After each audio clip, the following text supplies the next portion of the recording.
আমরা বন্দে ভারতে উঠতে যাচ্ছি এনজেপি টু গুয়াহাটি। সো দেখো কি দারুণ ট্রেনটা, আমি ফার্স্ট উঠছি। ফ্রেন্ডস দেখো চেয়ারগুলো কি সুন্দর, দারুণ, আমার তো খুব ভালো লেগেছে। বন্দে ভারত ফার্স্ট টাইম উঠলাম। আর দরজাগুলো দেখো কি দারুণ, পোস্ট ওপেন। এটা দেখো অটোমেটিক।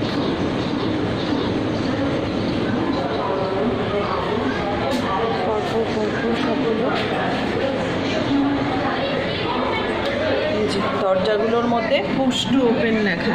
ওকে, এবার তুমি এরকম করলে খুলে গেল, তারপরে গিয়ে তুমি বসো।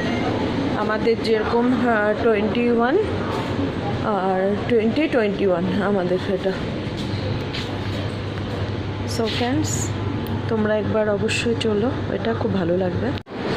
এই বন্দে ভারতের দরজাগুলো একটু অন্য টাইপের হয়, তো অটোমেটিক সেটা হয়।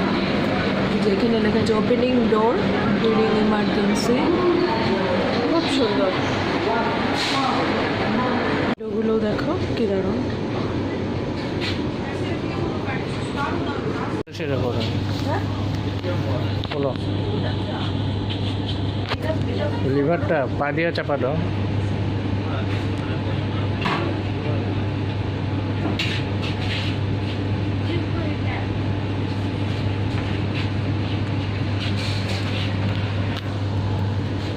হ্যালো ফ্রেন্ডস, তোমাদের এটা চেয়ারটা যে বন্দে ভারতে রোটেট হয় সেটা দেখালাম। ওকে, কি সুন্দর দেখো রোটেট হয়ে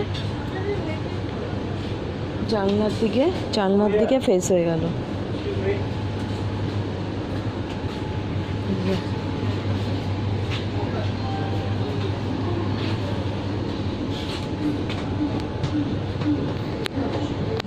ট্রেন পুরো 6টা 10-এ ছাড়লো, তারপরে আমাকে আর আমার হাজব্যান্ডকে 2টো গোলাপ দিল, সঙ্গে পেপার পড়লো কোন ল্যাঙ্গুয়েজে। তো আমি আনন্দবাজার পত্রিকা নিলাম, আর স্টেটসম্যান নিল হাজব্যান্ড। খুব সুন্দর অ্যারেঞ্জমেন্ট।